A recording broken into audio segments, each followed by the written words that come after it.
Bismillah. Assalamualaikum warahmatullahi wabarakatuh. Alhamdulillah. Wassalatu wassalamu ala rasulillah Muhammad ibn Abdullah alladzi la nabiyya ba'dah, amma ba'du. Selalu ana berharap semoga kita semua dalam keadaan baik. Amin. Saudaraku, hampir pasti kita semua pernah mendengar satu hadis. Yang hadis ini biasanya dikaitkan dengan saat penafsiran surah An-Nas dan surah Al-Falaq, yakni kisah disihirnya Nabi Shallallahu Alaihi Wasallam oleh seorang Yahudi laknatullah alaih yang bernama Lubaid bin Al-Aqsam. Nah, ikhwan a'azani Allah wa iyyakum. Sayangnya tak sedikit yang kemudian ragu atas kesohihan hadis tersebut. Padahal hadis itu diriwayatkan oleh Bukhari dan Muslim dalam kedua kitab sahih mereka. Mereka menolak hadis itu dengan alasan jika hadis itu, yakni hadis tentang Nabi pernah terpengaruh sihir itu, walau diriwayatkan oleh Bukhari dan Muslim, diterima, ini sama saja akan membenarkan perkataan orang-orang kafir yang dimuat dalam Al-Quran, di mana Allah pernah berfirman, yaitu menceritakan tuduhan orang kafir. إِذْ يَقُولُ الظَّالِمِينَ إِن تَتَّبِعُونَ إِلَّا رَجُلًا مَسْحُورًا. Yaitu tatkala orang-orang zalim itu, yang dimaksud orang zalim itu orang-orang kafir pada ayat ini, berkata, kamu tidak lain hanyalah mengikuti seorang laki-laki, yakni Muhammad SAW, mashura, yang terkena sihir. Surah Al-Isra ayat 47. Jadi kata mereka, andai kita menerima hadis tentang Nabi itu benar pernah tersihir, berarti sama saja kita membenarkan tuduhan orang kafir. Dan juga ada beberapa syubhat lain yang terkait dengan mengapa mereka pada akhirnya menolak hadis tentang pernah tersihirnya Nabi Sallallahu Alaihi Wasallam. Sayangnya, yang menolak kesohihan hadis ini bukan cuma yang dikenal dari kalangan ahlul bid'ah. Ternyata beberapa ulama yang selama ini dikenal sebagai ahlus sunnah wal jamaah atau dekat dengan ahlus sunnah wal jamaah pun ada di antara mereka yang ikut menolak kesohihan hadis ini. Sebagaimana rinciannya akan ana jelaskan dalam kajian ini. Karena itulah sengaja dalam rangka membentengi kita dari subhat atas mereka yang menolak kesohihan hadis ini. Ana sengaja mengambil tema dengan judul jawaban atas syubhat orang yang mengingkari hadis pernah tersihirnya Nabi Sallallahu Alaihi Wasallam, dan mereka yang menganggap sihir itu hanyalah ilusi, tak ada hakikatnya. Jadi sihir ini mereka anggap hanya seperti sulap, hakikat realnya nggak ada. Ya, mereka ingkari. Termasuk juga mereka mengingkari tersihirnya Nabi Sallallahu Alaihi Wasallam. Ikhwan azan ya Allah wa iyyakum, dalam kajian kali ini anak sangat banyak mengambil faidah dari satu kitab yang sangat bagus untuk kita telaah bersama, yaitu Rududu Ahlil Ilmi ala At-Ta'inin fi Hadits Sihri, karya Syekh Muqbil bin Hadi Al-Wadi'i rahimahullah. Kitab ini terdiri dari 142 halaman. Di samping tentu ana lengkapi dengan kitab-kitab lain yang akan ana sebutkan dalam sumber rujukan masing-masing insya Allah. Ikhwan azanillah wa iyyakum. Sekarang mari kita langsung masuk pada pembahasan masalah ini. Ana awali dulu dengan nama lain sihir. As-sihr di kita ini dalam bahasa Indonesia sering diungkap dengan istilah sejenis pelet, guna-guna, aji-aji, kadang juga dimasukkan pula hipnotis dan yang sejenisnya. Nah, sekarang kita langsung masuk kelompok yang mengingkari tersihirnya Nabi dan menganggap sihir itu tidak ada hakikatnya. Sihir itu hanyalah ilusi, at-takhyil, ya, tidak ada realitanya, tak ada hakikatnya. Kelompok yang menetapkan ini dimotori oleh ahlul kalam yang mengingkari hal ini dengan beberapa alasan yang nanti Ana sebutkan dalam bagian subhat dan jawabannya. Mereka menegaskan sihir itu hanyalah tipuan semata-mata, hanya trik, nggak ada hakikatnya. Dan paham ini penggagas utamanya kebanyakan dari golongan Mu'tazilah. Al-Qadhi Abdul Jabbar, seorang tokoh Mu'tazilah, pernah berkata, inna sihra fil haqiqah la yujibul madarrah. Sesungguhnya sihir pada hakikatnya tidak akan menimbulkan mudarat. Mengapa? Li'annahu darbun minat tamwih wal hilah. Karena sihir itu hakikatnya cuma permainan dan trik. Kayak orang sulap aja gitu. Tapi hakikatnya nggak ada pengaruh. Orang kena sihir jadi sakit itu dianggap bohong semua. Ini diungkap oleh tokoh Mu'tazilah Al-Qadhi Abdul Jabbar, sebagaimana bisa kita lihat dalam Mutasyabih Al-Quran Al-Karim halaman 99. Hampir senada itu, ungkapan yang senada tokoh Mu'tazilah itu juga ini dinyatakan oleh Abul Mansur Al-Maturidi, sebagaimana ia tuangkan dalam kitab Tauhidnya halaman 209.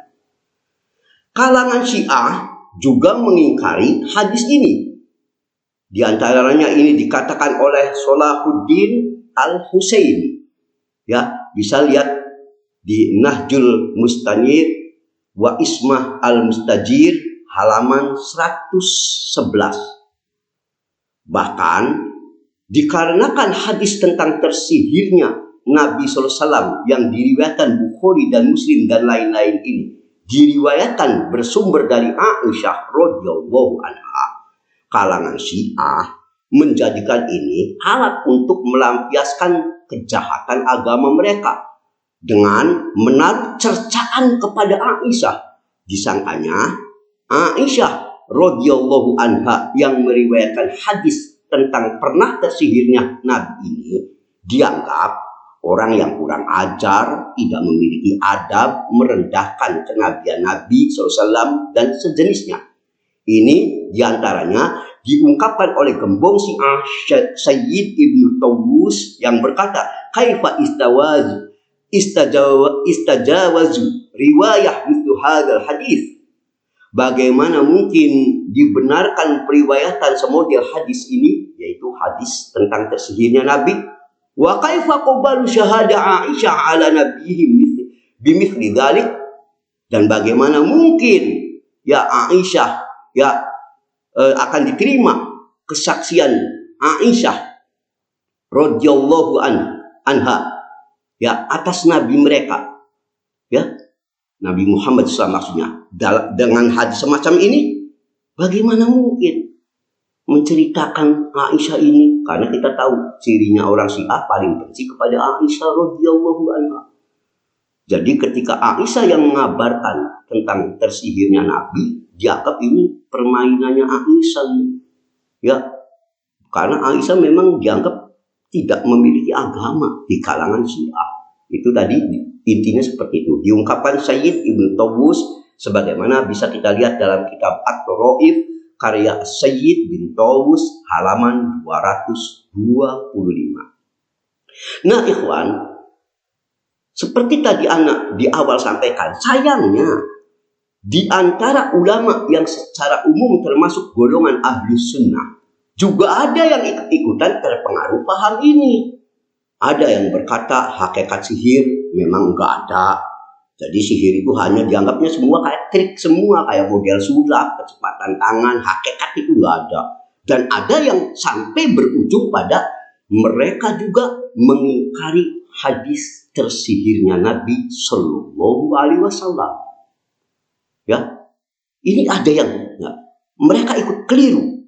Di antara yang keliru, di antaranya Ibnu Hazm Al-Andalusi rahimahullah saat menafsirkan surah Toha ayat 66 tentang kisah di mana Nabi Musa alaihi salatu wasallam saat di ayat 66 dari surat Toha ini diceritakan ahli Fir'aun, ahli sihirnya Fir'aun melemparkan tali yang kemudian di dalam Quran disebutkan, maka terbayang kepada Musa seakan-akan tali itu berubah menjadi ular yang merayap cepat lantaran sihir mereka. Kata Ibnu Hazm, fa akhbarallahu ta'ala anna amala ulaik as-sahara innama kana takhayyulan la haqiqah. Sebab ini hanya seakan-akan yang terbayang, berarti katanya nyatanya mah enggak, cuma terbayang aja. Jadi sihir enggak ada hakikatnya, takhayal. Ya takhayal itu ya terkhayalkan. Ya. Enggak ada hakikatnya. Itu sampai Ibnu Hazm rahimahullah ikut-ikutan terpengaruh dengan pemahaman yang dilontarkan oleh ahlul bid'ah. Ya, Ibnu Hazm ungkapannya beliau ini bisa kita lihat dalam kitab Al-Fisal fi Al-Milal wal Ahwa wan Nihal juz 5 halaman 103. Dan di antara ulama lain dari kalangan ahli sunnah yang ikut juga seperti itu, ya, seperti Ibnu Hazm, ya, pada ujungnya ada yang berkeyakinan sihir itu nggak ada hakikatnya, bahkan juga sampai menolak hadis tentang pernah tersihirnya Nabi adalah Al-Jassas Al-Hanafi. Bisa lihat di dalam, beliau seorang ahli tafsir, ya, dalam Ahkamul Quran juz 1 halaman 49. Juga Imam Jamaluddin Al-Qasimi sebagaimana dalam Mahasinut Ta'wil halaman 6309. Juga Muhammad Abduh dan Rashid Ridha bisa kita cek dalam tafsir Al-Manar juz 9 halaman 50. Sayyid Qutb sebetulnya orang ini orang yang tidak alim dalam sisi ilmu syariah. Tetapi sebagian ulama masih mengelompokkan apapun lebih dekat kepada ahli sunnah. Dan ini perlu pembahasan yang lebih spesifik. Yang intinya, Sayyid Qutb dalam tafsirnya fi Zilalil Quran menegaskan bahwa hadis tentang tersihirnya Nabi itu SAW itu hanya hadis ahad. Sementara ya bukan hadis mutawatir katanya. Sementara ini terkait i'tiqad, akidah. Dan hadis yang akidah itu hanya bisa ditetapkan oleh hadis yang mutawatir. Demikian keyakinan dari sekelompok orang. Salah satunya Sayyid Qutb ini. Ya. Dan juga yang sungguh, semoga Allah memaafkannya, adalah yang ikut terpengaruh salah dalam bab ini adalah Buya Hamka, seorang mufassir paling legendaris di Indonesia. Saat menjelaskan mengenai ayat ini, ya, dalam tafsir Al-Azhar pada surat Al-Falaq, beliau termasuk rahimahullah orang yang berkecenderungan menolak kesohihan hadis tersebut dengan beberapa alasan yang nanti alasan itu akan Anda sebut sebagiannya dalam subhat dan jawabannya. Ikhwan, a'azani Allah wa iyyakum. Baiklah, nanti kita akan jelaskan bagaimana sebenarnya perkara ini? Menurut jumhur ulama atau bahkan hampir semua mayoritas ahli sunnah, kecuali beberapa saja yang tadi katakan kita sebut menyimpang dari madhabnya jumhur, di mana madhab jumhur menetapkan tentang tersihirnya Nabi ini sahih, wajib diimani, dan jangan terpengaruh dengan adanya beberapa ahli sunnah yang terpleset, yang nanti akan Anda sebutkan pernyataan-pernyataan para ulama ini. Tapi Anda awali dulu penjelasan ini dengan perlu kita ketahui, sihir itu banyak macamnya. Secara bahasa, dengan kata bebas, sihir itu dapat diartikan sebagai perkara yang bisa mempengaruhi manusia. Jadi ketika sesuatu bisa mempengaruhi manusia dengan kuat, itu bisa disebut as-sihr. Makanya ketika Nabi Shallallahu Alaihi Wasallam menyebut ada orang yang dia ini pandai menyampaikan alasan, kalau dia ngomong hebat, dahsyat, bisa mempengaruhi massa, ya, yang lalu disebut sebagai al-bayan. Dia mampu memberikan penjelasan dengan bagus sehingga orang kalau yang ceramahnya si fulan langsung gampang ditangkap, bisa diterima dengan mudah. Ini Nabi menyebut ini, kemampuan memberi penjelasan ini, beliau katakan dalam Sahih Bukhari 5767, inna ba'dol bayan la sihrun. Sesungguhnya sebagian penjelasan, katanya, ya, jadi orang yang mampu retorikanya hebat, dahsyat, dia mampu memberi penjelasan dengan mudah, bisa dipahami, la sihrun, mengandung sihir, kata Nabi. Tentu ini sihir secara bahasa, artinya dengan kemampuan retorikanya, dia mampu mempengaruhi orang, ya, dalam mungkin jumlah massa yang besar dengan kemampuan dia berretorika. Kemampuan merubah, ya, pemikiran orang yang dari tidak percaya menjadi percaya, atau dari percaya menjadi tidak percaya, dengan kehebatan dia mempengaruhi dengan cara dia bicara, ini disebut as-sihr juga. Tentu ini sihir secara bahasa, bukan sihir yang kita maksudkan secara istilah. Ya, ini yang perlu. Demikian pula makanya kadangkala sulap oleh sebagian ulama dimasukkan kepada sihir. Sulap juga hipnotis. Ya, tentu seperti sulap ini masuk sihir dari sisi bahasa, karena bagaimanapun bisa mempengaruhi walaupun kecepatan tangan gitu, sehingga orang dengan melihatnya, ya, bisa terpengaruh. Duit masuk mata, padahal duitnya nggak beneran masuk mata tentunya, ya, tapi dengan kecepatan tangan, keterampilan, tetap aja kalau secara bahasa ini diartikan sebagai sihir juga. Tapi tentu bukan sihir ini yang kita mau fokuskan. Jadi sihir apa? Yaitu sihir yang istilahi. Apa istilahnya? Banyak dikemukakan oleh ulama. Di antaranya definisi sihir istilahi yang ini yang mau kita maksudkan dalam diskusi kali ini adalah diungkapkan oleh Ibnu Qudamah Al-Maqdisi sebagaimana terdapat dalam kitab Al-Kafi. Beliau mengatakan definisi sihir adalah huwa azaim waruqon wa uqadun yu'athiru fil qulubi wal abdan. Sihir itu jampi atau mantra dan buhul tali-tali, alat yang digunakan untuk menyihir gitu, yang dengan dibacakan itu atau mempergunakan tali semacam besi, tali, atau mungkin kalau sekarang bisa lewat boneka atau apapun lah alat yang digunakan biasa oleh tukang sihir, itu yu'athir fil qulub wal abdan, bisa memberi pengaruh baik pada hati atau fisik. Bisa yang tadinya sehat menjadi sakit, ya, yang tadinya dia tenang menjadi gelisah. Ini pengaruh sihir tadi. Ya, maka dikatakan, masih kata Ibnu Qudamah, fayumridu. Ya, maka dengan perantara sihir ini terkadang orang bisa menjadi sakit. Wah, banyak betul. Bahkan ada yang sampai tingkatan membunuh. Dan ada pula wa yufarriqu bainal mar'i wa zawji. Ada pula yang dengan sihir itu mampu tadinya suami istri yang rukun, lalu ada orang yang dendam, iri, dengki melihat kerukunan suami istri itu dilakukan metode sihir, ya, yang sehingga yufarriq bainal mar'i wa zawji, suami istri itu yang tadinya damai rukun menjadi sampai cerai.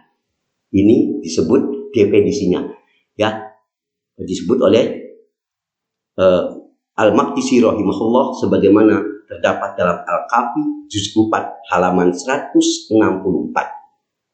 Sebagian ulama menambahkan definisi tadi untuk melengkapi, ya, dikatakan dengan al-ittisal bisyayatin, dan sihir ini biasanya selalu terkorelasi dengan setan, ya.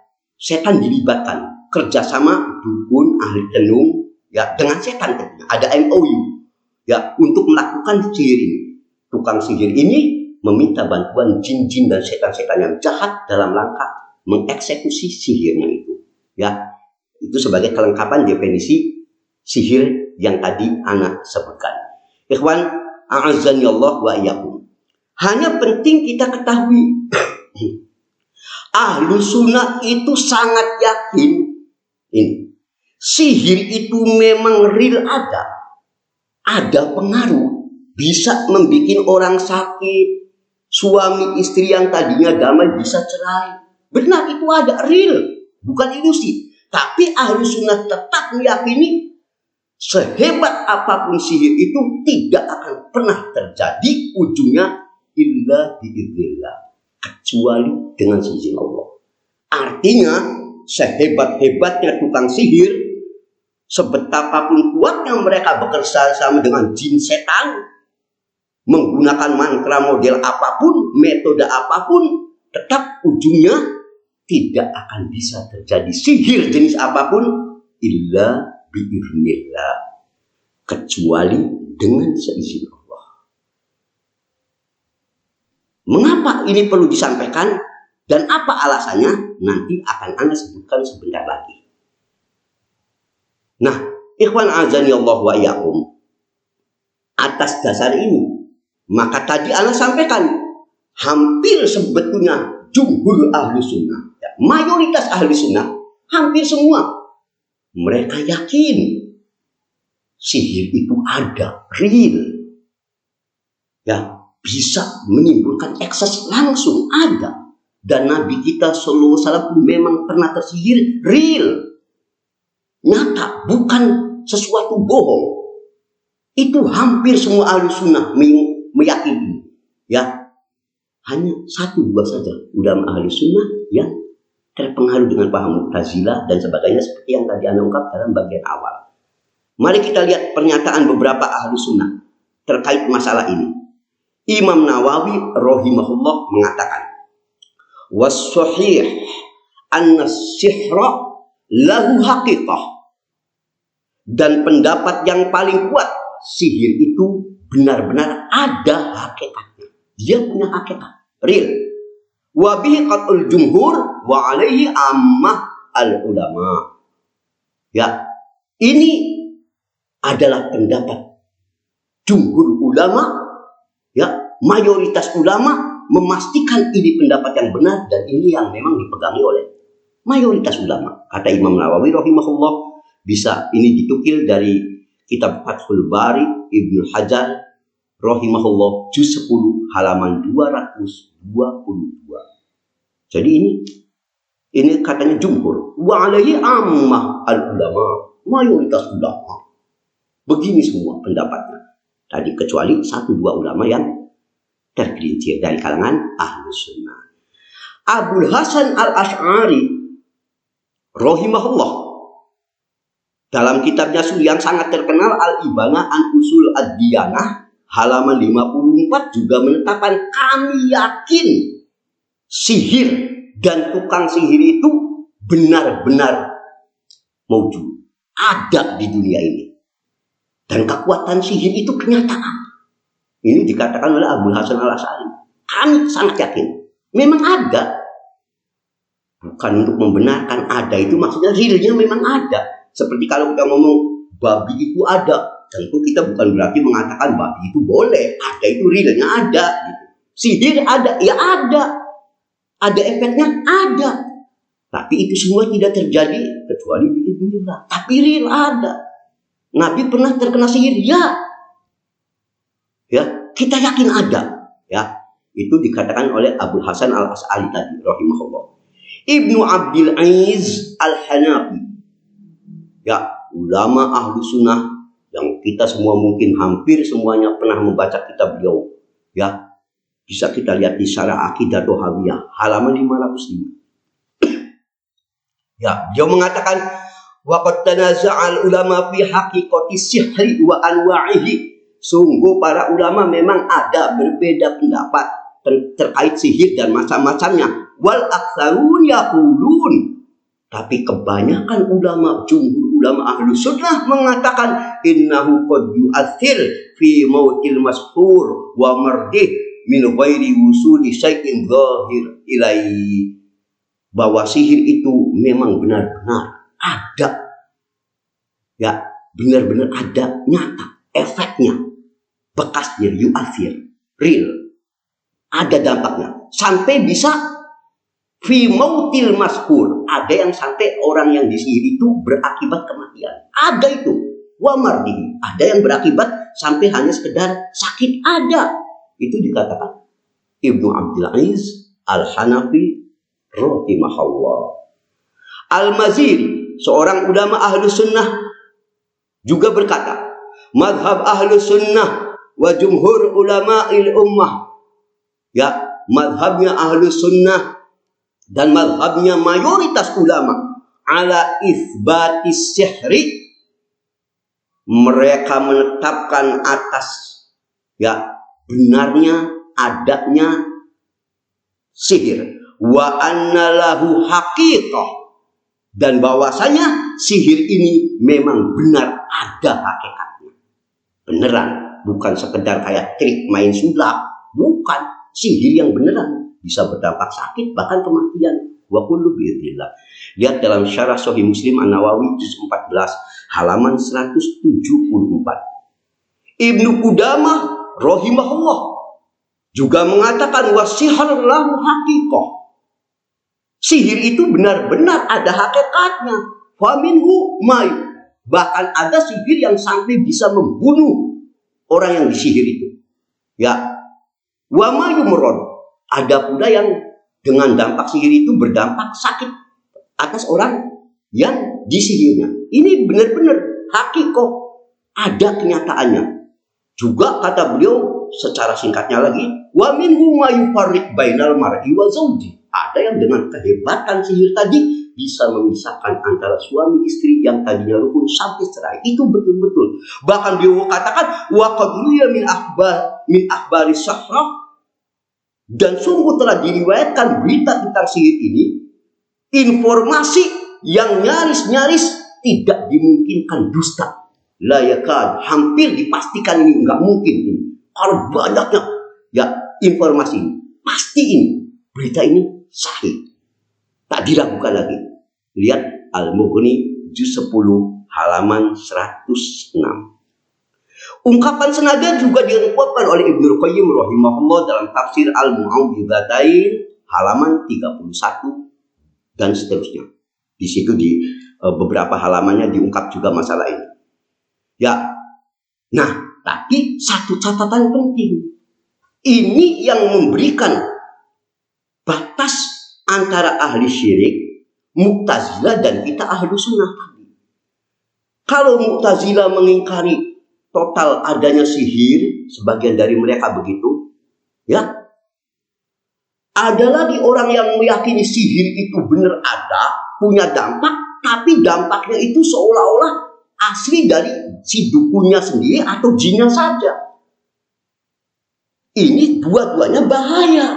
Beda dengan kita ahli sunnah. Kita tetap sihir itu ya ada, real, tetapi semua itu tetap sebetapapun hebatnya perdukunan, santet, guna-guna, ya tidak akan bisa terjadi kecuali dengan seizin Allah.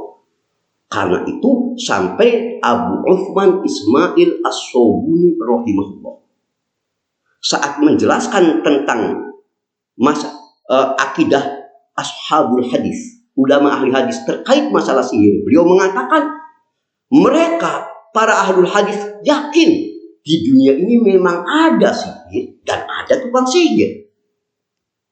Hanya saja masih kata Abu Uthman Ismail As-Sobuni, ya, tetap tukang sihir tadi tidak bisa mencelakakan seseorang pun kecuali dengan seizin Allah, sebagaimana firman Allah Ta'ala dalam surah Al-Baqarah ayat 102 yang nanti selengkapnya anak akan bacakan sebentar lagi ayatnya.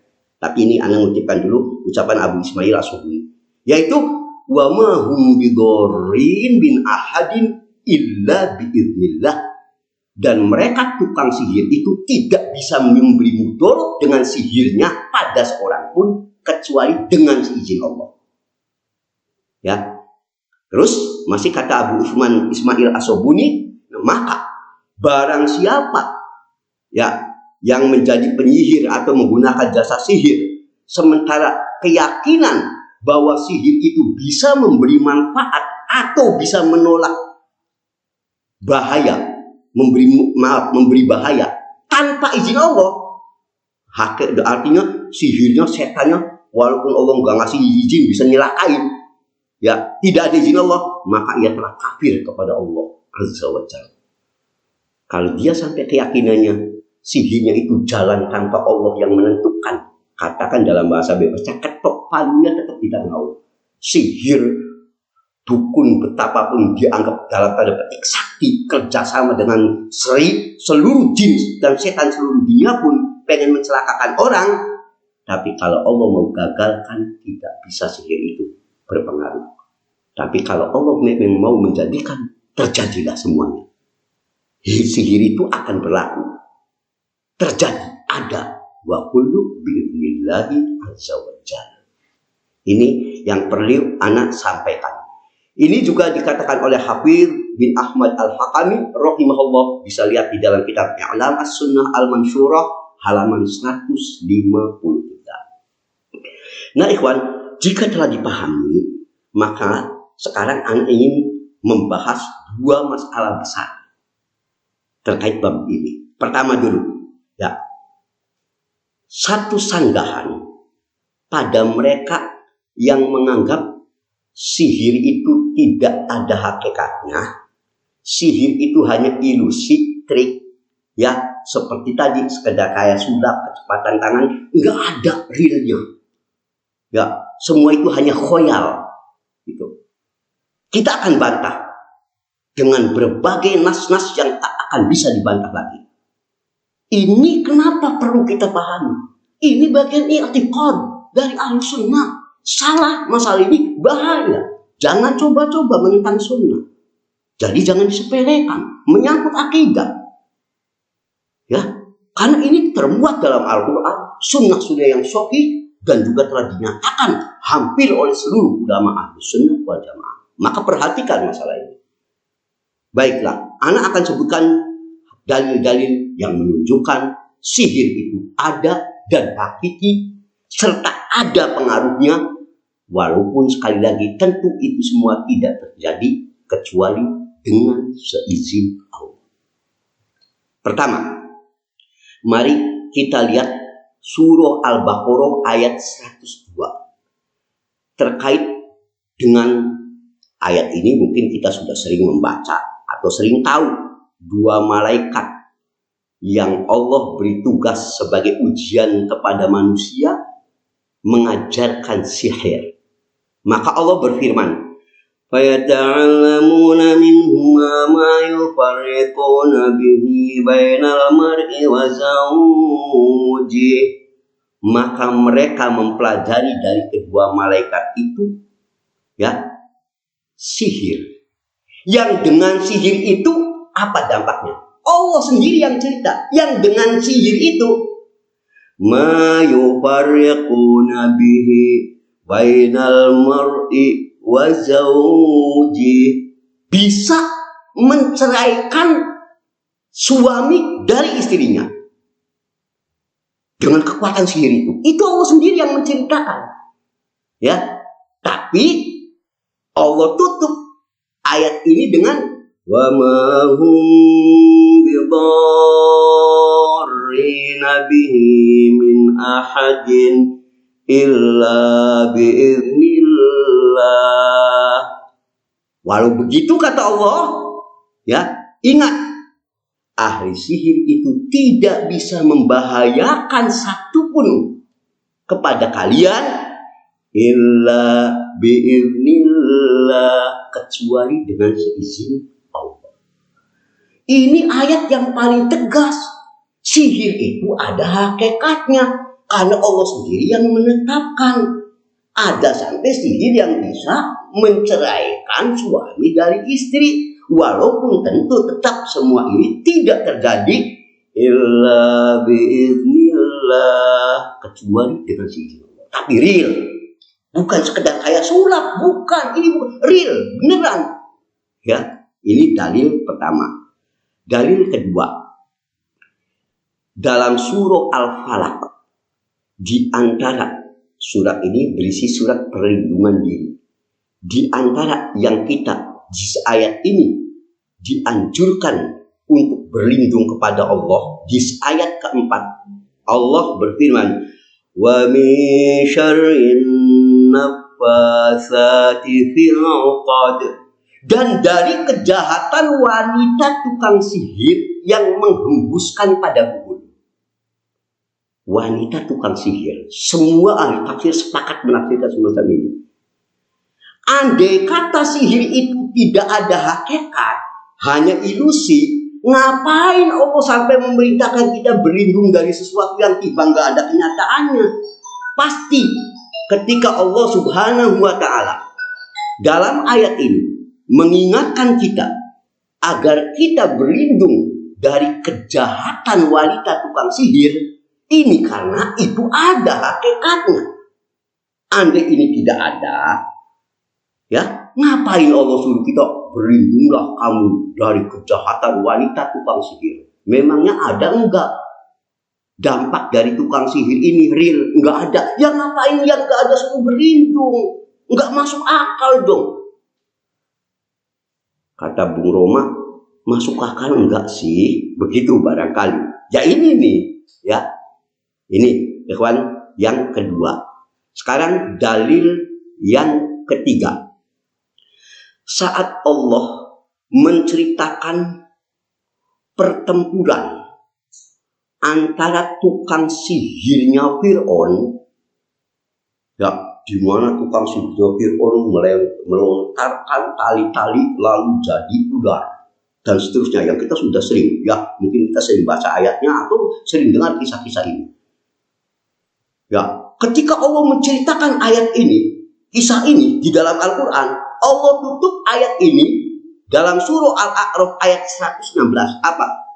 Waja'u bisihrin azim. Waja'u, mereka ini telah mendatangkan bisihrin azim, sihir yang besar.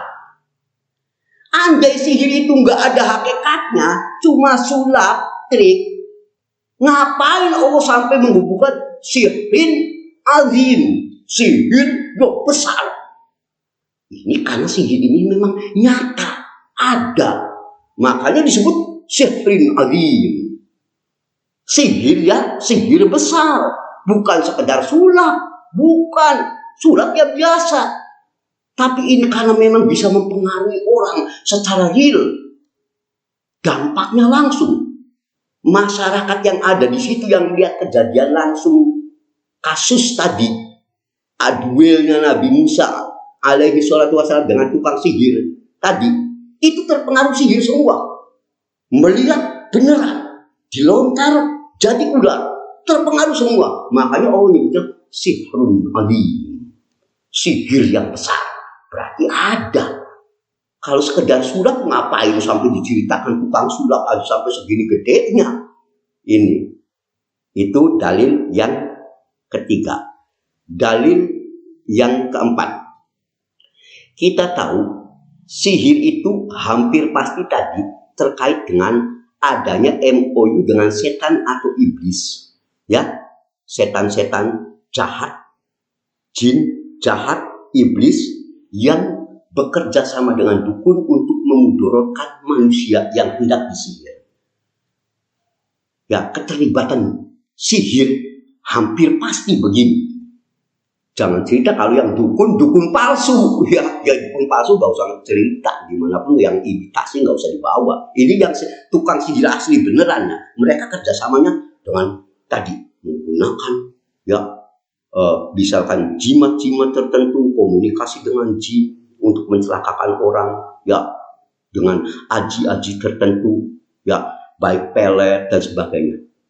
Ya, kerjasama dengan jin setan. Jin-jin yang jahat, setan-setan, ya. Dan ini real terjadi dampaknya. Tidak pernahkah kita mendengar kisah yang menimpa Nabi Ayub alaihi salatu wassalam, sebagaimana terdapat dalam surat Shad ayat 41 sampai 44. Ayatnya cukup panjang, yaitu wa qul 'abdana ayyuba idna rabbah. Ingatlah akan hamba kami Ayub alaihi salatu wassalam saat ia berseru kepada Tuhannya, yakni Allah. Apa yang beliau seru? Anni massaniya syaitanu binusbi wa adzab. Anni, ya Tuhanku, sesungguhnya aku massaniya syaitan binusbi wa adzab. Aku telah diganggu setan dengan kepayahan dan siksaan. Ya, dikutak real. Ibnu Katsir rahimahullah, antum bisa lihat, bahkan bukan cuma di Ibnu Katsir, hampir semua kitab tafsir menjelaskan ayat ini. Secara singkat di situ dikisahkan tadinya Nabi Ayub memiliki anak-anak yang sehat. Nabi Ayubnya sendiri tadinya fisiknya sehat, dibikin sakit sampai seluruh tubuhnya penuh dengan luka. Ini perbuatan setan, dampaknya real, dicoba oleh setan. Tapi real, beliau tadinya tanamannya subur apa diganggu oleh setan, rusak semua. Ya, sampai anak-anaknya pada meninggal. Ini semua real. Ya, gangguan dari jenis jin-jin yang jahat, setan-setan dan sebagainya. Lihat di dalam tafsir. Artinya setan terkadang waktu tadi biiznillah, semua atas izin Allah diberi kemampuan untuk melakukan. Tapi tadi semua tidak akan terjadi kecuali dengan izin Allah. Tapi nyata, bahkan sekelas Nabi Ayub tahu, sampai Nabi Ayub, aku ini diganggu setan sampai aku ini payah, ditimpa sakit. Tadinya belum sehat, saya ini sakitnya sakit nggak wajar. Kalau kita di sini guna-guna gitu, ya betul-betul diganggu oleh setan, jin, dan semakna dengannya. Itu dalil yang keempat. Sekarang dalil kelima. Sahih Bukhari 5769, Muslim 2047. Nabi kita SAW menyabdakan, man tasabbaha bisab'in tamaratin ajwah. Barang siapa yang setiap pagi dia mengkonsumsi 7 butir kurma ajwah, lam yadurruhu dzalikal yauma, maka pada hari dia memakan 7 butir kurma tadi dari pagi, kurma ajwa tadi, ya, dia tidak akan terkena sumun, racun, wala sihrun, maupun sihir. Jadi dia semacam antibodinya dengan mengkonsumsi 7 butir kurma ajwa setiap pagi. Di hari itu Allah berikan dia keberkahan. Ya, dia bisa wa kullu bi'idillah wa bi'aunillah, ya, tidak terkena racun, tidak pula terkena sihir. Sisi pendalilan hadis ini apa? andai kata sihir itu tidak ada hakikatnya, ilusi, ngapain menghubungkan siapa yang mengkonsumsi kurma, ajwa setiap pagi 7 hari tidak akan terkena sihir. Timbang sihirnya nggak ada, ngapain gitu. Kalau hal semua ilusi. Ini kan berarti pengaruh sihir itu ada, dan Allah telah menetapkan bahwa salah satu yang bisa menolak ini atas izinnya lewat diantaranya kita mengkonsumsi 7 kurma ajwa setiap pagi. Dan ini digandengkan dengan racun di hati ini. Bukankah racun itu real? Awas nanti racun ilusi lagi. Ya ini racun nggak ada hakikatnya. Racun beneran. Kalau nggak percaya datang ke anak kasih racun beneran. Ya mohon maaf, beneran. Digabungkannya racun dengan sihir. Ini dua-duanya hakikatnya ada. Sihir mereka, anak yakin. Kalau racun mereka percaya. Kenapa pas sihirnya nggak percaya? Harusnya kan disejajarkan. Ini bagaimana cara kita berpikir? Ikhwan azanillah wa iyyakum. Jika telah dipahami, berarti kita sekarang tahu di bab pertama ini sihir itu ada. Jangan pernah kita terpengaruh dengan golongan Mu'tazilah ataupun sebagian ahli sunnah yang tergelincir salah dalam masalah ini. Kita tetap yakin sihir itu ya ada, nyata, real, ada dampaknya, tapi semua ini tidak akan terjadi illa bi'idznillah, kecuali dengan izin Allah. Ini perkara yang pasti. Ini dulu bagian 1. Sekarang pembahasan bagian 2 ini yang penting, yang justru menjadi judul utama di kajian ini, yaitu hadis tentang tersihirnya Nabi Sallallahu Alaihi Wasallam. Sebelum anak bacakan atau jelaskan tentang keadaan hadis ini, anak sampaikan dulu hadisnya agak lengkap. Jadi begini.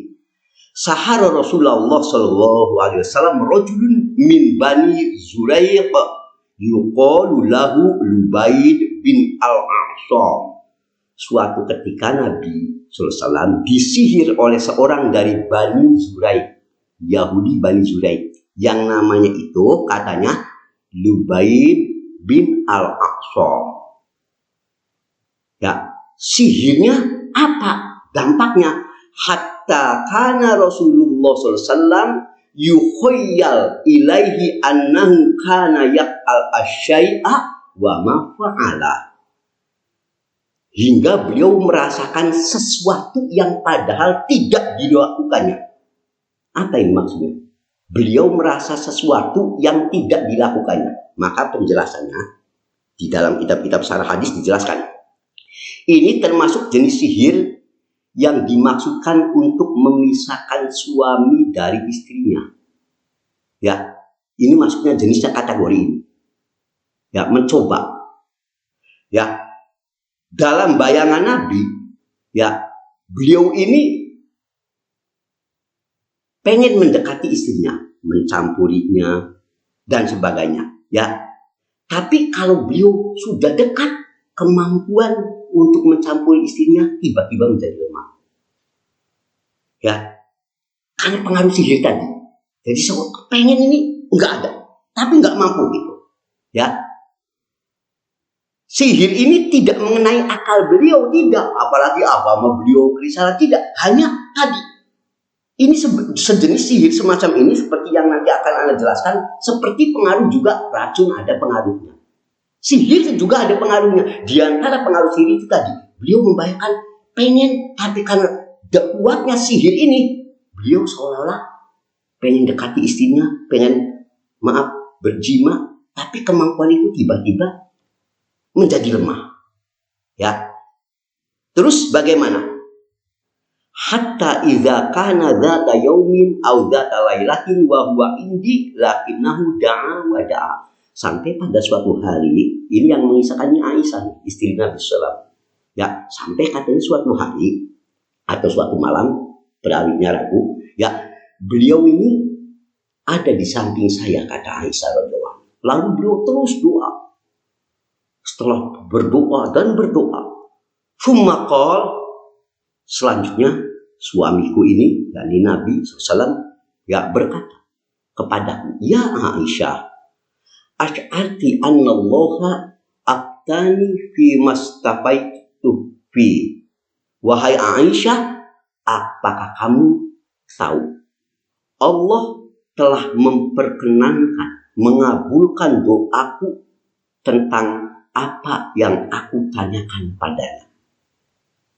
Ya, rupanya Nabi juga sudah merasa nih, lama-lama ini ada yang gak wajar. Ya, Nabi menyadari ini ada sesuatu yang gak wajar. Akibat efektif mulai jalan sendiri nih. Makanya Nabi mulai terus berdoa. Ya, maka dikisahkan pada hadis itu selanjutnya, apakah kamu tahu? Ya, Allah telah memperkenankan doaku. Ya, sudah Allah kabulkan. Bagaimana ceritanya, cara mengabulkannya Allah? Jadi begini, ini hadisnya belum selesai. Atani rajulan faqa'ada ahaduhuma 'inda ra'si wal akhar 'inda rijlai.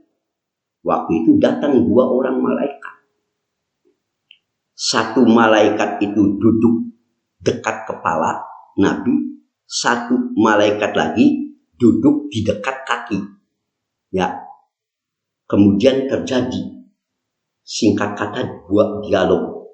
Terjadi dialog antara dua malaikat tadi. Yang satu duduk di dekat kepala, yang satu duduk di dekat kaki Nabi. Ya. Ditanyakan, ini laki-laki ini, maksudnya Nabi, kenapa ini? Ya, maka dijawab, matlu, orang ini telah disihir, kata malaikat yang satunya. Ini padahal sedang memberitahu keadaan Nabi dan proses pengobatan sihir. Ya, maka lalu dikatakan, man tebah, ya, siapa yang menyihirnya? Kata satu malaikat lagi. Dijawab lagi, Lubaid bin al-A'sam. Ini teman kita ini yang nyihir, Lubaid bin al-A'sam. Dan seterusnya, ya, singkat kata, sampai kemudian akhirnya dicari di mana sihirnya, berupa apa? Berupa rambutnya. Jadi pernah rambut Nabi dalam satu penjelasan dikatakan, ya, di potongan rambut Nabi pernah ada yang tercecer, diambil anak, lalu dimanfaatkan oleh orang Yahudi, Lubaid bin al-A'sam, untuk menyerang sihir lewat rambut Nabi gitu. Ya, akhirnya dicari. Di mana ini? Sihirnya ditaruh di mana? Ya, tadi pada bentuknya ini sesuatu yang ditanam di satu sumur, namanya Bi'ri Garwan katanya, yaitu sumur Garwan. Maka akhirnya ya fa'ataha Rasulullah SAW finas min ashabi. Ya, Nabi bersama para sahabatnya mendatangi sumur tadi yang diberitahu oleh malaikat. Ini sihir Nabi ini bentuknya sesuatu, yaitu rambut Nabi yang diikat, ditaruh, ditanam di sumur Garwan. Lalu Nabi dengan sahabatnya langsung ke sana. Faqala ya Aisyah ka'anna ma'aha nuqa'ah al-hinna aw ka'anna ru'usa nakhliha ru'usus syayatin. Ya, singkat kata, saat Nabi di sana datang ke sumur itu, maka sumur itu ya warna airnya merah seperti daun pacar. Ya, merah akibat pengaruh sihir. Airnya ada merah, menggelegak. Ya, ini. Dan ada dikatakan pula di sini, ya, dan ujung daun seperti ujung daun pohon kurma yang seakan-akan seperti kepala setan. Ya, sampai dikatakan ulama pada saat mengatakan penjelasan ini, dikatakan bentuknya lonjong seperti kepala ular, dan ular juga disebut sebagai penjelmaan setan. Intinya seperti itu. Ringkasnya bentuknya seperti tadi bentuk rambut Nabi yang disimpan, bentuknya ditaruh dalam sumur tadi, kemudian didatangi Nabi. Setelah itu apa yang dilakukan? Ya, dikatakan di sini dalam dialog ini, dalam hadis ini, ya Rasulullah, afala istakhrajtah, tidakkah engkau minta dikeluarkan? Maka qala qad afani Allah fakarihtu an adwabir al-nas fihi syarran. Allah telah menyembuhkanku sehingga aku tidak ingin memberi pengaruh buruk kepada umat manusia dalam hal ini. Jadi setelah itu ya sudah, ya Nabi Allah sembuhkan, singkat katanya begitu intinya.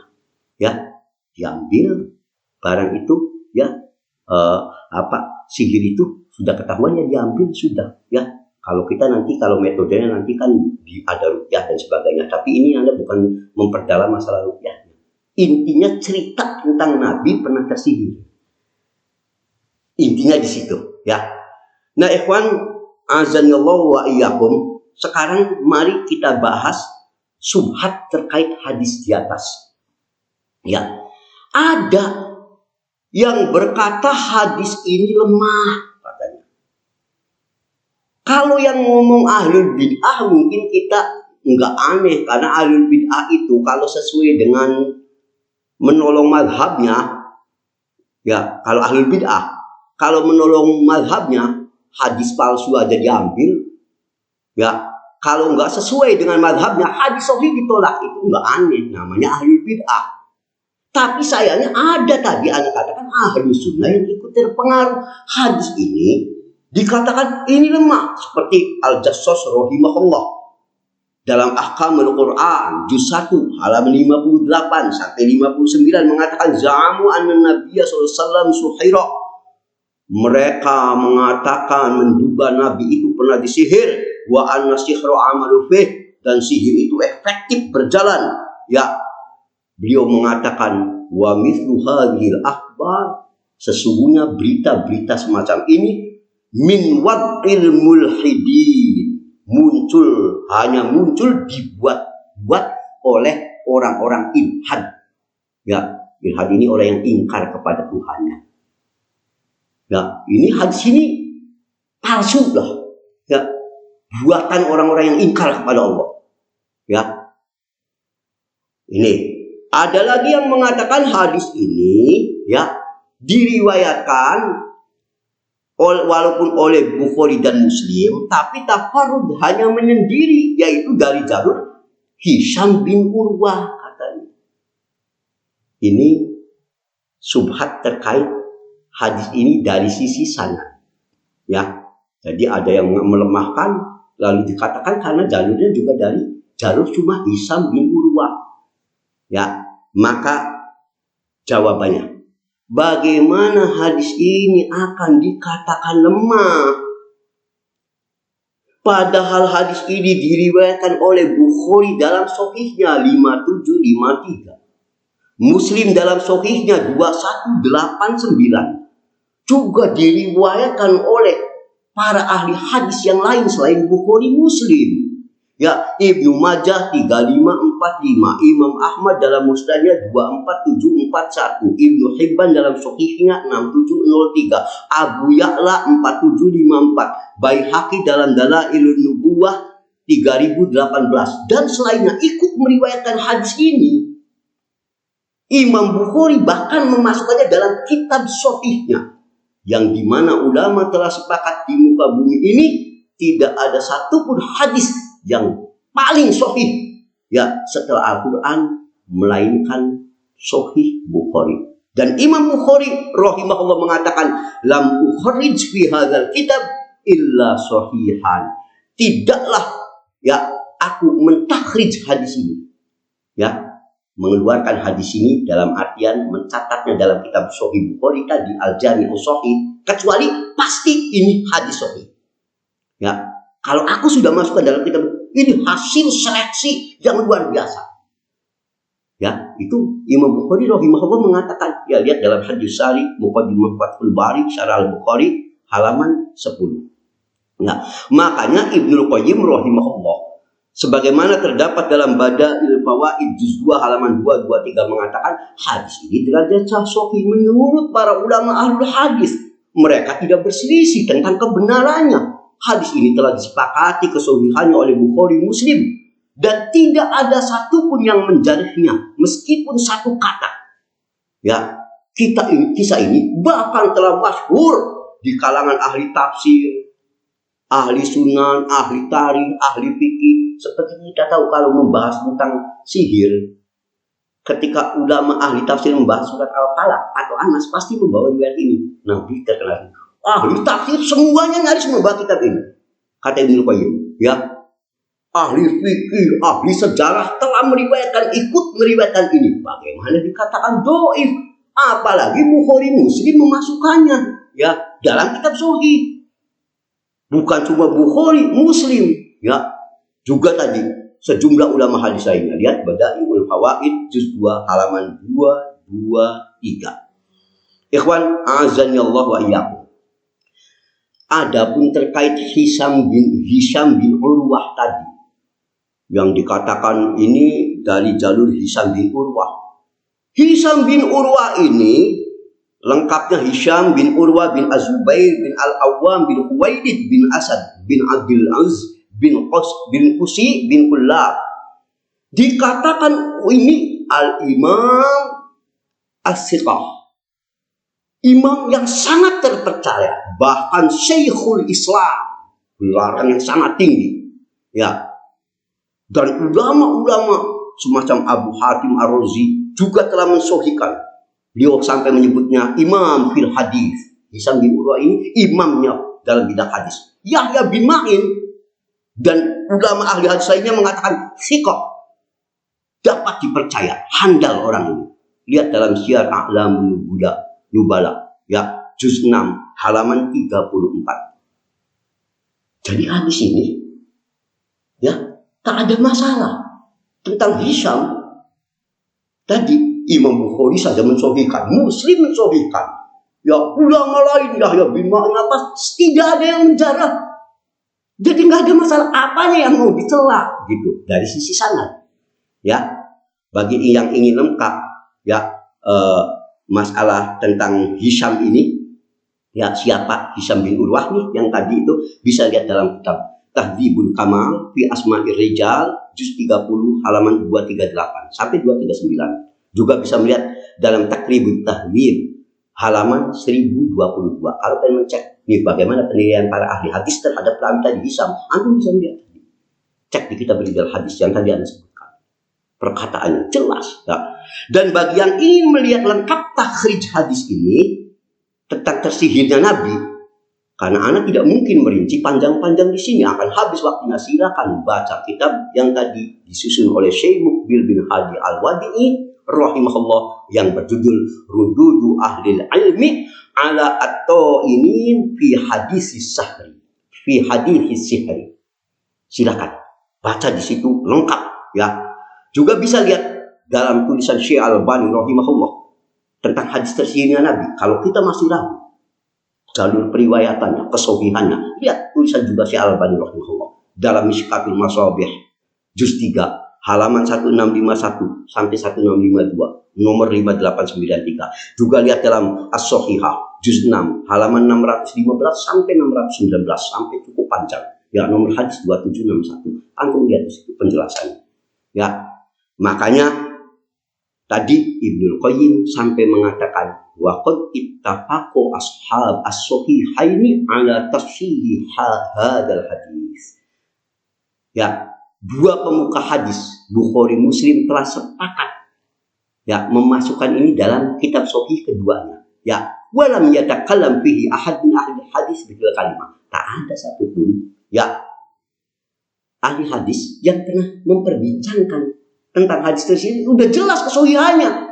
Bukan cuma ahli hadis yang tidak meragukan kisah ini, bahkan wal kisah masyhur inda ahli tafsir was sunan.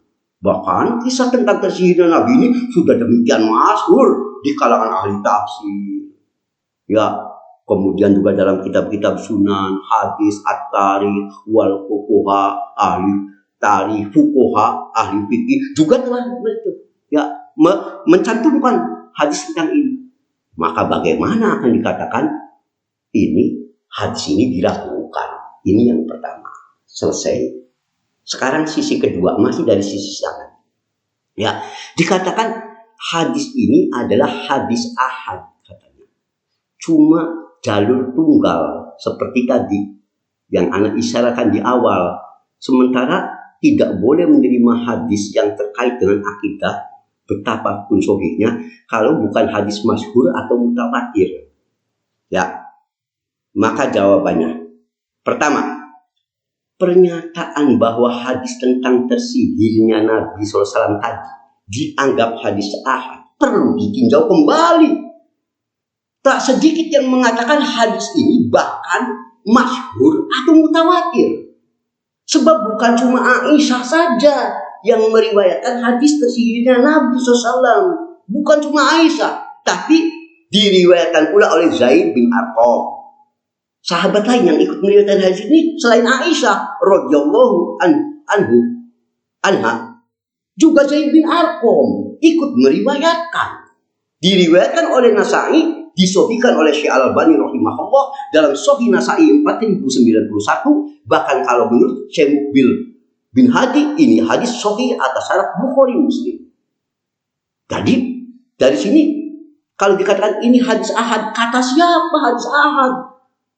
Bukan cuma Aisyah yang meriwayatkan, ya, tapi juga tadi Zaid bin Arqam. Ya, bahkan ada pula yang meriwayatkannya dari jalur Ibnu Abbas. Ya, ini dari jalur Ibnu Abbas diriwayatkan oleh Baihaqi dalam Dalailun Nubuwah juz 6 halaman 248. Hanya saja dalam sanadnya ada rawi yang namanya Al-Juwaybir. Rawi ini dhaif. Tapi sebetulnya yang dari jalur Ibnu Abbas ini ada 3 periwayatan.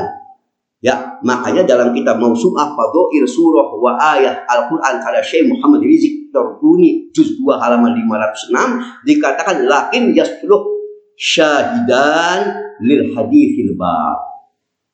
Walaupun hadis yang dari jalur Ibnu Abbas ini ada, ya tadi ada yang tidak sah, lemah, tapi karena ada juga jalur lainnya menjadi pendukung penguat masalah ini. Intinya tidak benar kalau dikatakan hadis ini hadis ahad, karena juga dikuatkan tadi yang pasti sahihnya dari jalur Zaid bin Arqam.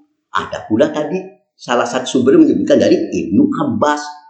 Bahkan ya Imam As-Suyuti dalam Ad-Durrul Mansur fi Tafsir bil Ma'thur juz 15 halaman 795 menyebutkan pula riwayat ini dari jalur Anas. Sayangnya di kitab ini tidak disebutkan sanadnya, rentetannya gitu. Tapi secara umum intinya kita tidak menetapkan dari jalur yang lemah, kita katakan dari jalur ini sudah lebih dari cukup untuk menjawab tidak benar kalau hadis ini dikatakan hanya dari jalur Aisyah radhiyallahu anha. Ya, ini sisi pertama kalau dikatakan hadis ini ahad. Yang kedua, sisi keduanya, andai pun ditakdirkan hadis ini ahad, tak ada masalah. Apalagi yang meriwayatkannya udah Bukhari Muslim dalam kedua kitab sahih. Adapun menyatakan hadis ahad itu tidak boleh dijadikan hujah dalam urusan akidah, maka ini pendapat sesat dan batil. Pasti batil. Hanya ahlul bid'ah yang punya pendapat demikian, tidak layak dipertimbangkan. Bagaimana tidak boleh meriwayatkan hadis yang telah sahih walaupun ahad, periwayatannya cuma tunggal dalam urusan akidah? Bukankah dulu Nabi kita SAW saat mengutus sahabatnya untuk mengajarkan tauhid ke negeri Yaman, beliau cuma mengutus satu sahabatnya, Mu'adz bin Jabal. Wahai Mu'adz, kau dakwahi mereka. Nabi saat itu tidak mengutus Mu'adz itu karena ini yang mau disampaikan kan bab tauhid. Kau nanti kalau sudah ke sana dakwah pertama tauhid, bab akidah nih. Tapi Nabi mutusnya cuma Mu'adz bin Jabal. Andai kata ahad tidak boleh, hadis ahad tidak boleh untuk dijadikan hujah, tentu waktu itu Nabi nyuruh dakwanya, hai Mu'adz, kamu karena mau dakwanya bab tauhid bawa tuh 10 sahabat, ya misalkan. Tidak. Ini menunjukkan hadis ahad dalam akidah pun bisa asal dipercaya. Seperti dulu Nabi cukup dengan satu periwayat. Mu'adz, sampaikan dariku ke penduduk sana. Persoalan akidah, dakwai mereka dengan tauhid. Ini terdapat dalam kitab Sahih Bukhari, kita udah tahu. Makanya ikhwan, pendapat yang mengatakan hadis ahad tidak boleh diterima kalau dalam urusan akidah walaupun sahih, ini pendapat bid'ah. Bagi yang ingin lengkap ya untuk ya tahu bolehnya hadis ahad, bahkan tetap wajib hadis ahad itu kita pakai selagi sahih walaupun hadisnya ahad. Lihat salah satunya penjelasannya dalam kitab Hujjiyah Khobarul Ahad fi Aqaid wal Ahkam karya Muhammad bin Jamil Mubarrak. Di situ ada penjelasan yang bagus, antum nanti bisa baca. Ikhwan azani Allah wa iyyakum. Sekarang kita lanjutkan berbagai subhat terkait hadis tersihirnya Nabi dari sisi matan. Sekarang dari sisi isi tadi. Kalau dari sisi sanad sudah selesai. Hadis itu ketika mereka mau mencoba meruntuhkan sulit. Mau dari sisi apa? Bukhari Muslim ikut meriwayatkan. Lemah-lemah dari sisi mananya? Ya, tadi dari masalah hadis ahad sudah kita bantah. Kata siapa hadis ini ahad? Sebab ada jalur lain selain Aisyah. Dari Zaid bin Arqam, ya, dan sebagainya yang tadi Anda sebutkan. Ya. Kemudian sekarang kita sampai pada sebagian ulama tadi yang Anda katakan. Bahkan ada ulama ahli sunnah yang ikut-ikutan menolak hadis sahih Bukhari Muslim ini karena dianggap katanya hadis ini akan bertentangan dengan ayat Quran katanya. Hadis Bukhari Muslim bertentangan dengan Quran. Iya, kata mereka. Maka Anda akan sebutkan mengapa mereka menolak hadis ini, apa alasannya, berikut kita lengkapi dengan bantahan. Agar kita jangan sampai jatuh pada orang yang meragukan sesuatu yang telah sahihnya pasti dari Nabi Shallallahu Alaihi Wasallam. Yang pertama, yang sudah Anda ungkap di awal ceramah, mereka mengatakan jika hadis tersihirnya Nabi itu benar, berarti ini menjadi dalil kebenaran atas orang kafir yang mereka orang kafir itu dalam surah Al-Isra ayat 47 ya berkata, "Idz yaqulu dzalimuna in tattabi'una illa rajulan mashhura." Saat orang kafir itu berkata, kamu tidak lain hanya mengikuti seorang laki-laki yang kena sihir. Yang nuduh Nabi kena sihir itu orang kafir katanya. Masa kita ikut meyakini? Walaupun ini Bukhari Muslim riwayatnya katanya. Nabi pernah kena sihir. Orang kafir yang menuduh Nabi pernah kena sihir. Ini bertentangan dengan ayat ini. Ini kata ulama yang menolak. Maka jawaban ini bisa kita ulas dari beberapa sisi. Yang pertama, ulama mengatakan muradu bih mansuhiro hatta junna wa soro kal majnun alladzi zala. Yang dimaksud ayat tadi ya tentang pembelaan Allah dari tujuan orang kafir yang menuduh Nabi itu kena sihir, yaitu sihir yang berdampak sampai soro kal majnun alladzi zala. Sihir yang dampaknya sampai orang itu jadi gila, hilang akal sehatnya. Tapi kalau sihirnya itu ya hanya tadi, bukan sampai hilang akal, sampai gila, sihir sejenis penyakit ini, itu bukan sesuatu yang menjadikan aib. Makanya dikuatkan dalam surat Ad-Dukhan ayat 14. Cerita tentang tujuan orang kafir tadi apa? Mu'allamum majnun. Dia adalah seseorang yang menerima ajaran orang lain, ya, lagi pula seorang yang gila. Jadi tujuan ini dihubungkan akibat sihir berdampak gila. Ya. Kalau sihir dalam jangka yang tertentu yang tidak sampai dan ahli sunnah meyakini sihir itu yang pernah menimpa Nabi hanya saat sejenak, tidak lama, sifatnya pun tidak berkaitan dengan pembawaan kerisalahan. Tidak mungkin. Misalnya tentang risalah dari Allah, kesalahan karena akibat sihir, tidak mungkin, mustahil. Ya, sudah dimustahil dan seluruh ulama sepakat. Al-Hafidh rahimahullah sampai mengatakan pada saat Abdullah bin Abdurrahman diutus Ibnu Mas'ud saudara perempuan Labid bin Al-A'sam, maka berkata, ya mengisahkan ini, jika betul seorang nabi, dia ini seorang nabi, kabarkan. Jika tidak, maka sihir ini akan membuat gila, hilang akal. Fathul Bari juz 10 halaman 227. Jadi dulu itu orang yang mencoba melakukan sihir kepada nabi, ngetesnya berujung gila enggak. Kalau dia ini seorang nabi enggak bakalan gila nih. Ya, disihir berakibat gila enggak?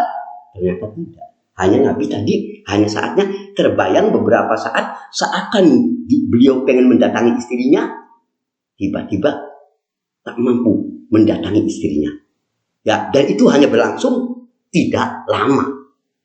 Ya, itu disebut oleh Al-Hafidh rahimahullah. Maka, ikhwan, ini yang pertama, sihir ini adalah sihir yang termasuk jenis sakit.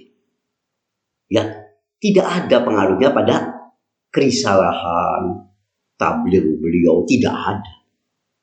Sisi kedua, ya, jika mereka mengingkari ada sihir yang punya pengaruh ini ke Nabi kita Muhammad SAW, anggap saja, ya dengan alasan berarti Nabi juga kena pengaruh sihir.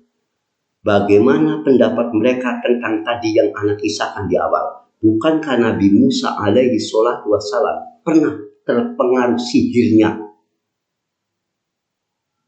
ahli sihirnya Fir'aun? Ini Quran yang cerita.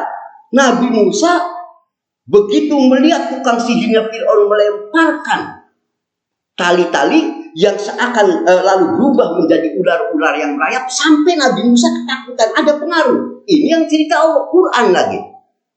Percaya nggak mereka pada ayat ini? Mengapa pada ayat ini percaya, lalu pada hadis Sahih Bukhari ini tidak percaya? Kalau mau ditolak, tolak semuanya, termasuk kisah terpengaruhnya Nabi Musa akibat sihirnya Fir'aun. Mestinya ditolak.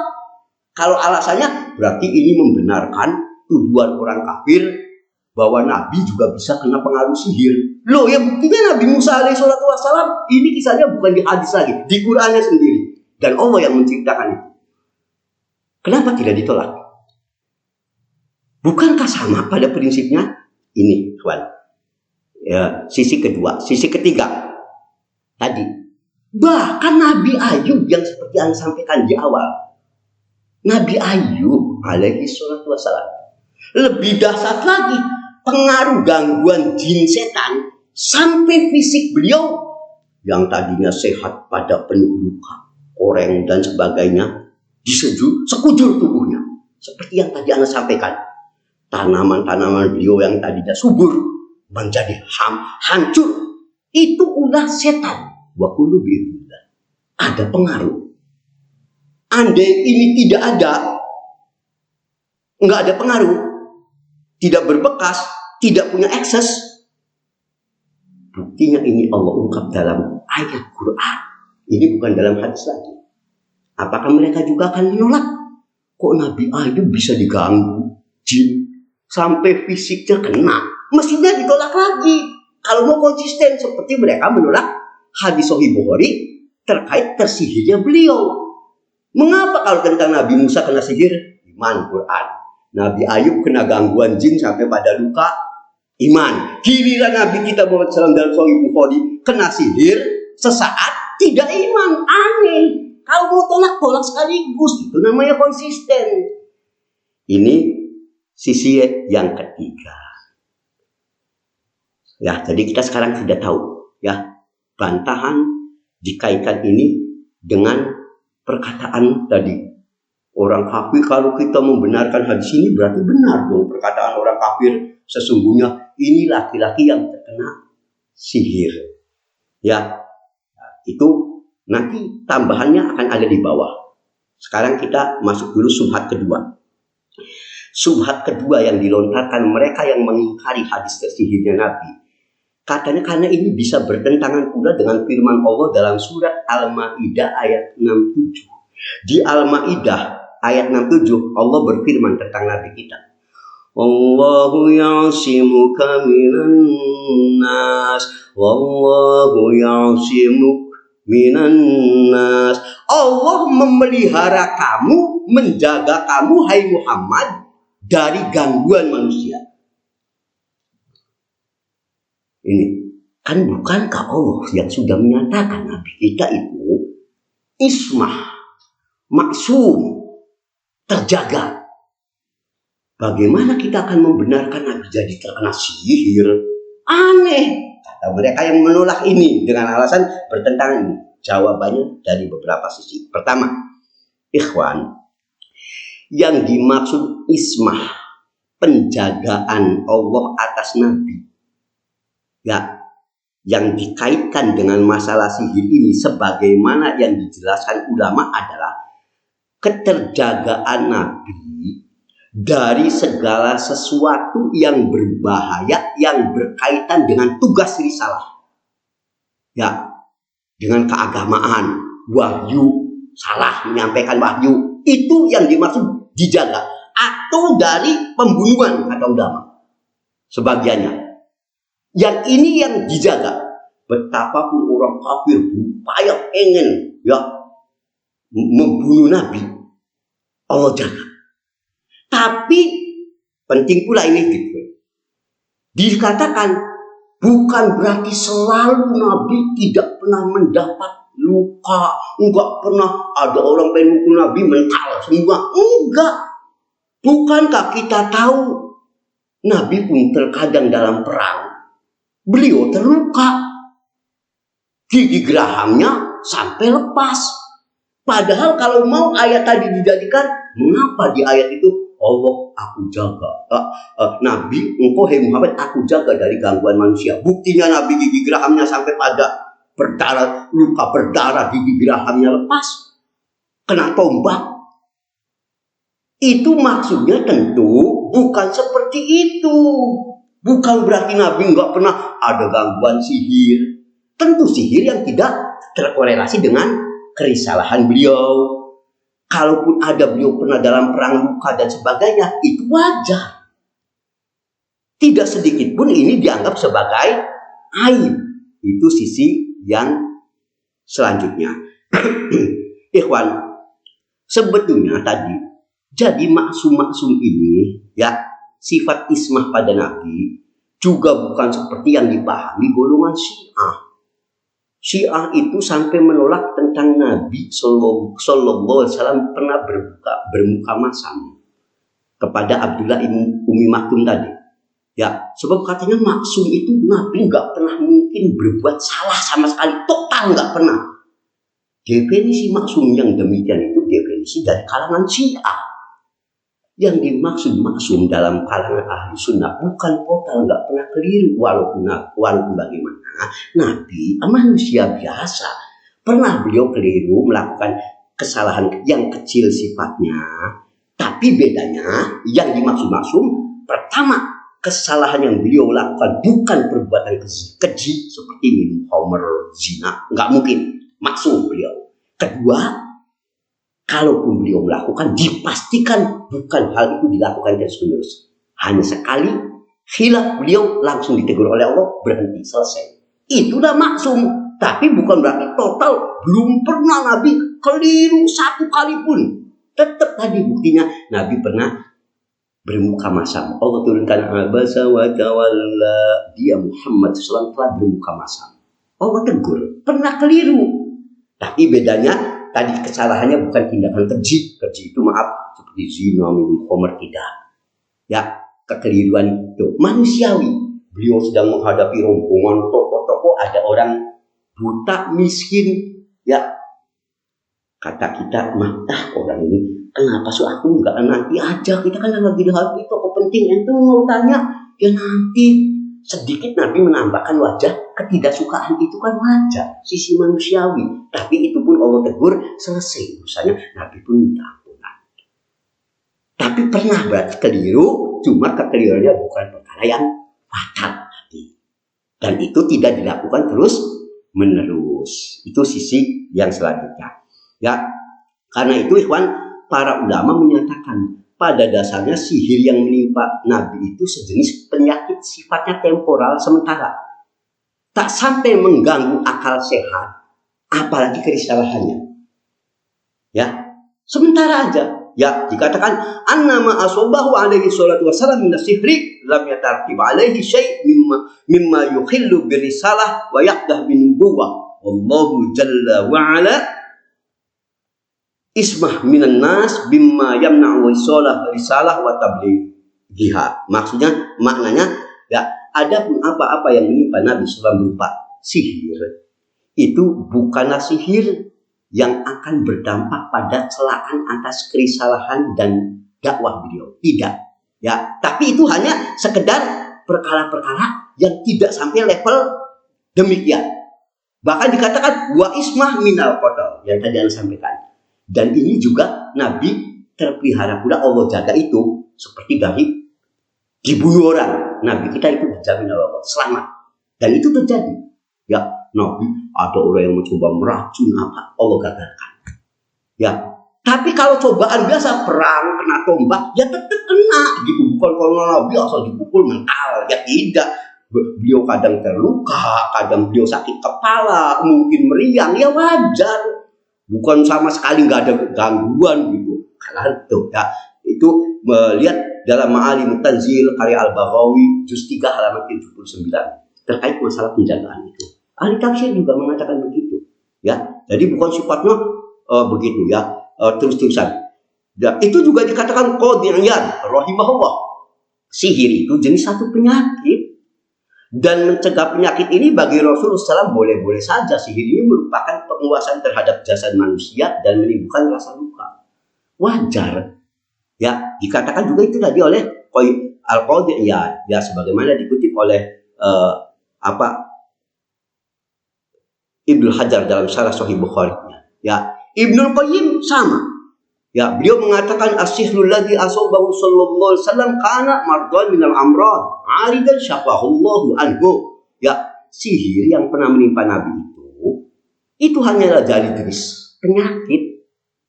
Ya, dari sekian banyak penyakit sama. Ya, itu. Yang lalu Allah memberikan kesembuhan padanya. Lihat Bada'iul Fawaid juz 2 halaman 192. Wajar Nabi kadang-kala ditimpa penyakit, kepala pusing, berdarah, ya mungkin meriang. Tadi satu kali dalam kasus ini pernah terkena sihir, tapi sihir yang biasa, ya, seperti juga dulu Nabi Musa terkena sihir, yang biasa saja, nggak membawa pengaruh pada risalah, nggak ada. Ya, hal yang semua nih yang tadi Anda sampaikan bahwa Nabi kita benar pernah terkena sihir. Ya, tapi sihir itu pun tidak berpengaruh apalagi dengan akal sehatnya. Tidak, beliau tetap terkendali. Apalagi dengan kesalahan, nggak ada pengaruh.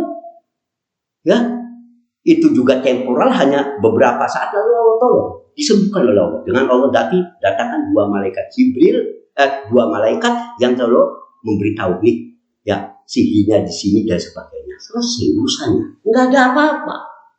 Ya, pernyataan yang senada yang dikatakan oleh ulama ahli sunnah terkait yang tadi Anda sampaikan juga, lihat disampaikan oleh Al-Maziri sebagaimana dalam Qawaidil Muslim juz 3 halaman 93, Ibnu Qayyim dalam Zadul Ma'ad juz 4 halaman 124, As-Sindi dalam Hasyiyah As-Sindi ala Sunan An-Nasa'i juz 7 halaman 113.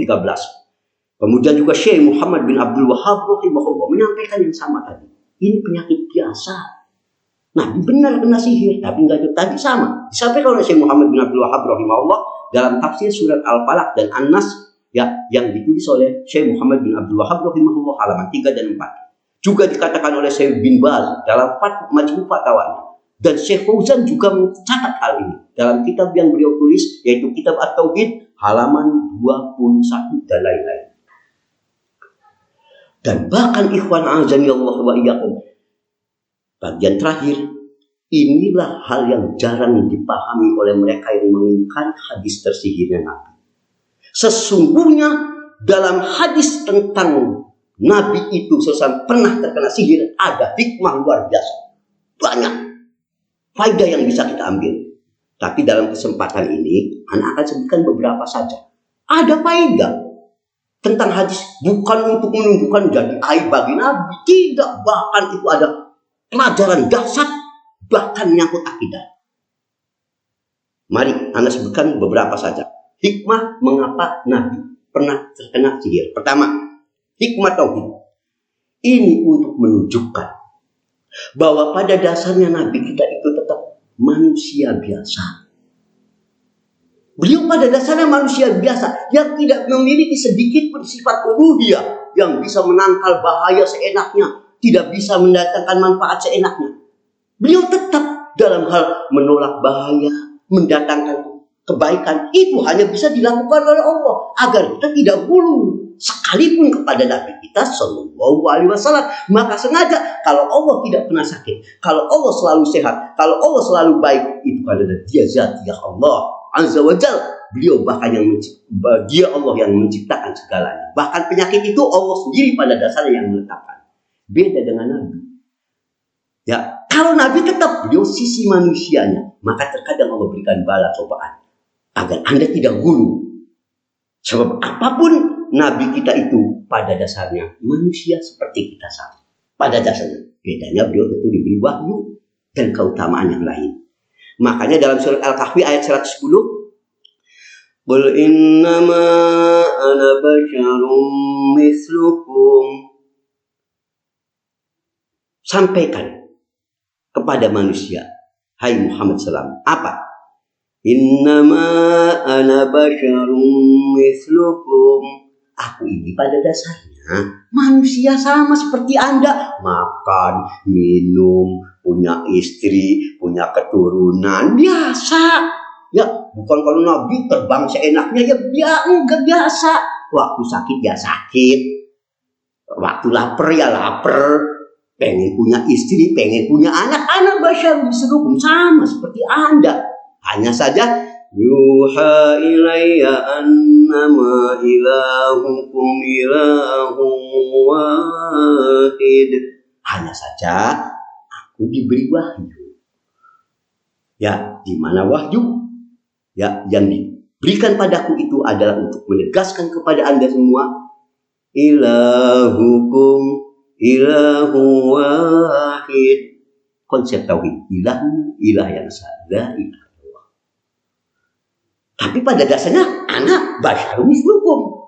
Aku ini sama, artinya urusan beliau manusia. Tetap beliau ini sifat basariahnya makan, pengen lapar, haus, kadang terluka, kadang pusing. Ya sama kayak kita gitu. Disangkanya kalau Nabi nggak pernah pusing, bahkan beban balak ke Nabi jauh lebih besar daripada kayak kita. Cobaan Nabi lebih dahsyat. Kadang berdarah-darah Nabi, ya sangat biasa. Itu dalam hal itu basyar. Ini yang pertama.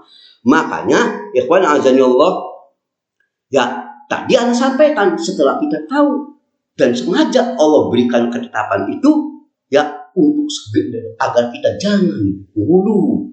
Jangan menganggap Nabi kita itu bisa menolak bahaya seenaknya, memberi manfaat semua, bahkan untuk dirinya sendiri. Nabi kita tidak bisa menolak bahaya, mendatangkan manfaat kecuali dengan pertolongan Allah. Allah ungkap hal ini dalam salah satu ayatnya yang mulia. Kita lihat ayatnya. Qul la amliku li nafsi naf'an wa la dharran illa ma syaa Allah.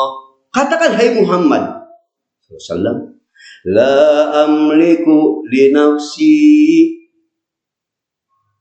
Bahasa terjemahan bebasnya, jangankan untuk orang lain, bahkan untuk diriku sendiri, aku ini tidak kuasa naf'an wala darran, ya, memberi manfaat atau menolak bahaya, illa masya Allah, kecuali sebatas apa-apa yang Allah kehendaki. Aku nggak bisa. Kalau kata Allah aku harus sakit, aku pun sakit. Ya, tidak bisa. Jangan kata untuk kalian, membela kalian, kata Nabi. Ya, ini di Quran. Sampaikan kepada umatmu. La amliku li nafsi, untuk diriku sendiri. Bahkan aku tak bisa menarik manfaat, nolak bahaya, illa masya Allah, kecuali sekedar yang Allah tetapkan. Makanya Nabi, andai kala beliau tahu bisa nolak bahaya, Nabi nggak mungkin waktu perang sampai gigi gerahanya patah. Kalau bisa nolak bahaya, tahu dulu, oh saya bahaya, dihindari. Tapi Nabi nggak tahu.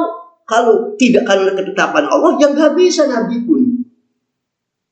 Ini ya, jadi sisi kenapa Nabi pernah terkena sihir, hikmahnya Anda tahu sekelas Nabi, kalau itu tidak memiliki kemampuan menolak bahaya, ya kecuali sebatas yang Allah berikan. Itu yang pertama. Yang kedua, ya, adapun yang kedua, itu tadi yang Anda bacakan surat Al-A'raf ya, ayat 188. Ya, dengan hadis ini diharapkan semakin menguatkan satu keyakinan yang mengajak kita berpikir, jika sekelas Nabi, ini sekelas Nabi, kurang iman gimana, kurang takwa gimana, tapi pada saat Allah tetapkan terkena sihir, beliau sempat terkena sihir, maka apalagi sekelas kita. Jangan ada di antara kita yang GR, sombong dengan keimanan kita. Wah, kita ini sudah hafal Quran misalkan, lalu kita merasa tergaransi. Jangankan baru sekelas antum. Tidak ada yang bisa menolak ketetapan Allah, siapapun Anda. Bahkan Nabi pun SAW ada atau tidak. Mendorong kita, Masya Allah, iya ya, sekelas Nabi. Gimana dengan sekelas kita? Memotivasi kita untuk semakin lebih berbuat kebajikan. Itu hikmah kedua kenapa Nabi terkena sihir. Terakhir, ya sepertinya banyak, tapi dalam hal ini anak katakan terakhir, ini yang paling penting. Dengan hadis tadi, kita dapat ilmu bagaimana cara mengobati ruqyah syar'iyah. Dengan hadis tadi kan jadi kita tahu, oh kok kalau ada orang terkena sihir, cari dulu, upayakan semakin sihirnya berupa apa, di mana. Adanya di sumur, dicari dulu, diambil gitu. Dari hadis tadi kita tahu cara pengobatan sihir itu lewat hadis tadi. Itu hikmah sangat penting, manfaatnya luar biasa. Seakan-akan Nabi mengajarkan kepada kita. Walaupun beliau dalam tanda petik harus menjadi dalam tanda petik korban dulu, dalam tanda petik ya, terkena sihir. Tapi di dalamnya hikmahnya bagi umatnya sangat banyak. Tadi salah satunya dengan itu kita tahu cara mengobati. Kalau ada orang, saudara kita, teman kita terkena sihir, ya upayakan cari di mana buhul itu disimpan. Misalkan, ya apa di atap rumah, apa di kolong meja, atau di sumur, atau di mana. Kita cari dulu. Lalu kita ambil, dan seterusnya seperti dalam pengobatan ruqyah syar'iyah. Yang jelas dari hadis ini kita tahunya metode pengobatan agar kita bisa mengobati sihir dari hadis ini. Ya, metodenya ini hadis yang sering dijadikan ulama. Maka mengapa ulama mengatakan bagaimana cara mengobati sihir? Selalu hadis ini dijadikan dalil, yaitu kau cari dulu, upayakan dulu. Kalau memang bentuk sihirnya berupa tadi, bisa saja melalui apa, cari dulu. Ya, dan seterusnya dan seterusnya. Inilah hikmah ya mengapa Nabi kita pernah tersihir. Ada hikmah di dalamnya, bukan aib. Ya, ikhwan azani Allah wa iyyakum. Dengan penjelasan ini, semoga kita sekarang semakin yakin bahwa hadis ini adalah hadis yang kesohihannya jangan pernah diragukan. Sangat bahaya saat kita mencoba meragukan hadis ini. Dan jangan kita, ya karena adanya satu dua ulama dari kalangan ahli sunnah yang tergelincir atas masalah ini, lalu kita ikut-ikutan menjadi salah. Kita tentu berharap para ulama kita yang keliru dengan ijtihad itu, karena mereka mungkin keliru ijtihad, Allah memberi satu pahala pada mereka. Tapi kesalahan tetap kesalahan, jangan pernah kita ikuti. Ya, yang benar, bahkan tadi ulama ahli sunnah sebenarnya telah sepakat nyaris, ya boleh disebut hampir semuanya, ya kecuali tadi satu dua orang yang keliru. Mereka yakin sihir itu ada hakikatnya, sihir itu nyata, ada dampaknya, tapi semua itu tidak terjadi kecuali dengan seizin Allah.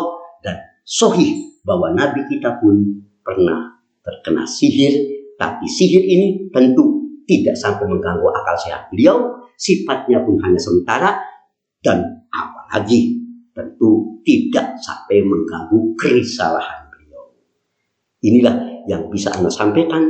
Ana menganggap ini masalah ini sangat penting karena Ana khawatir di antara kita ya yang belum paham tentang hadis seringkali teracuni oleh pemikiran-pemikiran Mu'tazilah dan yang seterusnya. Ana cukupkan kajian kali ini dengan subhanakallahumma wa bihamdik. Asyhadu an la ilaha illa anta astaghfiruka wa atubu ilaik. Walhamdulillahirabbil alamin. Wassallallahu ala Muhammadin. Assalamualaikum.